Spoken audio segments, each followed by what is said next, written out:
For weeks after the breakup, I avoided mirrors, both literal and metaphorical.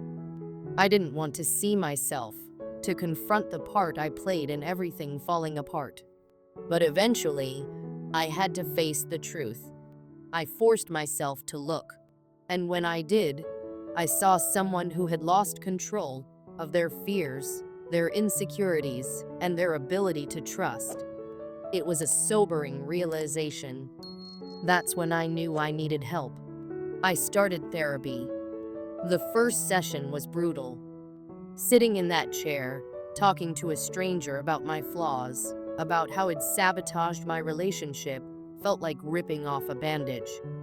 I admitted to the therapist that I had let my fears dictate my actions, that I had pushed away the person I loved most because I didn't believe I was enough. But as hard as it was to say those words out loud, I could feel the weight beginning to lift. With each session, I dug deeper, uncovering how my past had shaped my present. Hi, this is Jerry. I remember the first time I saw Monica like it was yesterday. She had this spark, an energy about her that was impossible to ignore. She lit up every room she walked into, not by being loud or demanding attention, but simply by being herself. Confident, lively, and full of warmth, she made the mundane feel magical. It wasn't just her looks, though she was undeniably beautiful. It was the way she carried herself, like she knew exactly who she was. When we started talking, I felt an instant connection. She was easy to be around, the kind of person who made you laugh until your stomach hurt.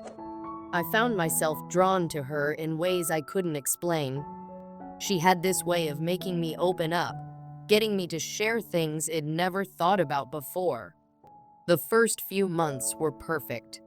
We clicked on everything: music, movies, even the weird quirks in our senses of humor. We'd stay up late, talking about our dreams, our fears, the things that made us who we were. It was effortless, like we'd known each other for years. I loved how she cared about the little details of my day, asking about my meetings, my thoughts, my plans. At first, it felt comforting, like someone truly saw me. But then, little things started to shift. It began with a seemingly harmless question. I'd posted a picture with my coworkers after a meeting, just a casual group shot. Monica noticed it right away. "Who's the woman on your left in that photo?" she asked with a curious smile. I explained that she was one of the new hires, that it wasn't a big deal. Monica nodded, but her smile didn't reach her eyes. Something about the air between us felt heavier after that. The questions didn't stop. Where were you? Who were you with? Why didn't you tell me it'd be late? At first, I told myself she was just being attentive, that she cared. But over time, it started to feel like I was under a microscope. Every buzz of my phone seemed to trigger a new wave of questions. What are you doing right now? Who just texted you? Sometimes, she'd follow up with a simple "I miss you," but even that began to feel like it carried an edge. I wanted to reassure her, to make her feel secure. But no matter how much I explained, no matter how many times I told her she was the only one I wanted, it never seemed to be enough. Monica's demeanor began to change. She became quieter, more withdrawn. The laughter that had once filled our conversations grew rare. When we did talk, it often felt like I was defending myself. "Who's she?" she'd ask, even if it was just someone passing by in a story I was telling. "You had lunch with her?" Her questions weren't always accusatory, but the undertone of doubt was unmistakable.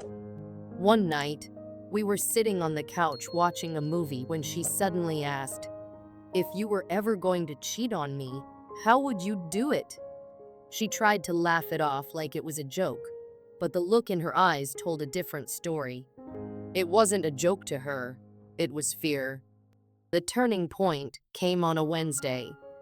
We were at her place, and she brought up my habit of going to happy hour with coworkers. "You need to stop going to happy hour," she said, her voice sharper than I'd ever heard it. "It's like you'd rather be with them than with me." I tried to stay calm. "It's just a drink after work, Monica. It's not like I'm choosing them over you." But she wouldn't let it go. "You're always with them," she snapped. "Don't you care about me more than them?" Her words stung. I felt frustration bubbling up inside me. "That's not true," I said, trying to keep my voice steady. "You're overreacting." Her eyes narrowed. "Maybe I am, but maybe I'm just tired of feeling like I'm not enough." The argument hung in the air long after the words had been said. For the first time, I wondered if we could ever get back to the way we were. "Hi, this is Monica. I don't even know when it started." Looking back, it feels like the insecurities crept in so slowly that I didn't notice them at first. But they were always there, lurking in the background, waiting for the right moment to surface. I loved Jerry. I really did. But the more I fell for him, the more I feared losing him. It wasn't his fault. I brought my own baggage into our relationship. The fear of being abandoned, of not being enough, had been with me for as long as I could remember. At first, I tried to hide it. I told myself I was just being attentive, that asking about his day or who he was with was normal. But deep down, I knew it wasn't just curiosity, it was fear. Every time he mentioned a coworker or stayed out late, that fear grew louder. "What if he finds someone better?" it whispered. "What if you're not enough?" I hated how those thoughts made me act. I could see the confusion in his eyes when I questioned him. I could feel the tension in the air when I brought up the coworker photo or asked why he was late. But I didn't know how to stop. The night I asked him how he'd cheat on me, I knew it'd crossed a line. It wasn't a real question. It was my insecurities trying to find an outlet. I tried to laugh it off, but the damage was done. And then, the argument. I didn't mean to accuse him of choosing his coworkers over me. I was just scared that the time he spent with them meant he cared about them more than me. When he told me I was overreacting, it felt like a slap. But maybe he was right. Maybe I was overreacting. Looking back now, I can see how my fears poisoned something beautiful. Therapy helped me understand where those fears came from, but it also made me realize something else. I can't blame Jerry for my insecurities. As painful as our breakup was, it forced me to confront myself in a way I never had before. It wasn't just about losing Jerry. It was about losing the person I'd become, the person who let fear and doubt dictate their actions. And for that, I'm grateful. Because now I'm working on becoming someone better, someone who doesn't need constant reassurance, someone who can trust, someone who can love without fear. Jerry, he's incredible, and I know that. But sometimes I can't shake the feeling that he's too good for me, that I'm just waiting for him to realize it. It's as if every laugh, every shared glance, every moment we spend together is on borrowed time, time he'll eventually decide is better spent with someone else. I never wanted to feel like this. I never wanted to be the kind of woman who second-guessed her partner's intentions, who scrolled through his social media to decipher every like and comment, or who asked questions about his friends with a nervous edge to her voice. But here I am, and I know why. The scars I carry from my past have shaped the way I view love. My ex. It feels almost cliché to talk about him, but his shadow looms over every relationship I've tried to build since. At first, he was all smiles and sweet words. the kind of man who made me feel like the only woman in the world. But it was all a facade. The truth came out in bits and pieces. An unanswered text here, a suspicious late-night call there, until it unraveled completely. His cheating was the final betrayal, but the relationship had been suffocating me long before then. He chipped away at my confidence, made me question my worth. By the time it ended, I wasn't sure who I was anymore. So when Jerry came into my life, with his easy smile and warmth, I felt something I hadn't felt in years. Hope. Hope that maybe love could be different, that it could heal instead of hurt. He made me laugh like no one else could. I still remember the first time he took me out to dinner. He didn't just ask me about my day, he leaned in like my words were the most important thing in the world. He remembered every little detail I shared, even the ones I didn't think mattered. For the first time in a long time, I felt seen. At first, I told myself to relax and trust the process. Jerry wasn't my ex. He didn't deserve to pay for someone else's mistakes. And for a while, I believed it. But as our relationship grew, so did my insecurities. Jerry's charm wasn't just for me, it was for everyone. He had this way of lighting up a room, of making people feel special. It was one of the things I loved most about him, but it also terrified me. Every time he laughed a little too hard at someone else's joke, or spent just a little too long in conversation with a female friend, that old, familiar knot formed in my stomach. I tried to brush it off, to convince myself that it was nothing. But the truth is, it didn't feel like nothing. It felt like I was competing for his attention, like I had to prove I was worth his love. And the worst part? It wasn't Jerry making me feel that way. It was me. The insecurities my ex had planted in me had taken root, and they were growing stronger with every passing day. One night, it all came to a head. We were at a friend's party, and Jerry, being Jerry, was the life of the room. He was chatting with everyone, laughing, joking, and then I saw him talking to her. She was tall, beautiful, and confident, the kind of woman who seemed effortlessly captivating. They were laughing about something, and for a split second, I saw the way he looked at her. Or at least, I thought I did. My heart sank. Was that the same way he looked at me when we first met? Was he starting to see her as more than just a friend? I spent the rest of the night stewing in my thoughts, replaying their interaction over and over in my head.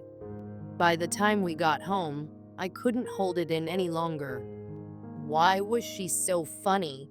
I blurted out, my voice sharper than I intended. What was so special about the joke you two shared? Jerry froze, clearly caught off guard. His brow furrowed, and he looked at me with a mix of confusion and concern.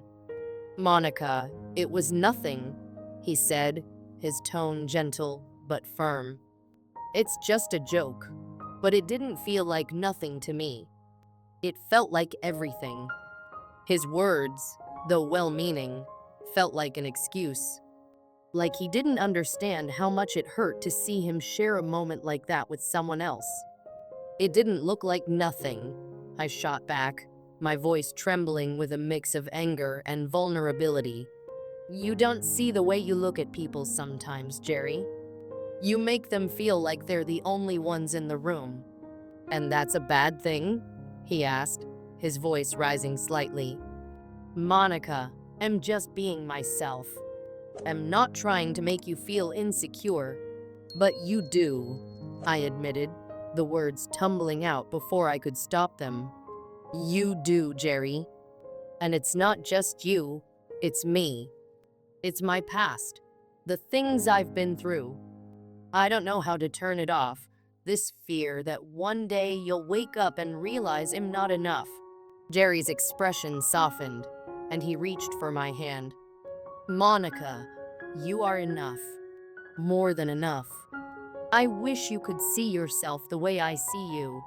His words were kind, but they didn't erase the ache in my chest. Because deep down, I knew this wasn't something Jerry could fix.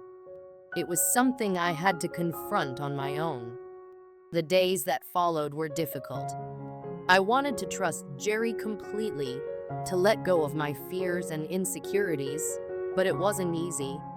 I started to reflect on my past, on the ways my ex had broken me down, and how I had carried that pain into every relationship since. I realized that I had been giving my ex too much power, allowing his betrayal to define the way I viewed myself and my worth. So I made a decision. I couldn't change the past, but I could change the way I let it affect me. I started therapy, something I had avoided for years because I didn't want to admit how much I was struggling. I began journaling, writing down my fears and insecurities so I could see them for what they were: irrational thoughts, not truths. And slowly, but surely, I started to heal. Jerry was patient with me through it all. He didn't push me to move faster than I was ready, but he also didn't let me wallow in self-pity. He reminded me every day that I was worthy of love and happiness. And for the first time in a long time, I started to believe him. Our relationship isn't perfect. No relationship is. But we're learning together, growing together. And while I know I still have work to do, I also know this: Jerry sees me, flaws and all, and he chooses me anyway. And that's enough. That's more than enough.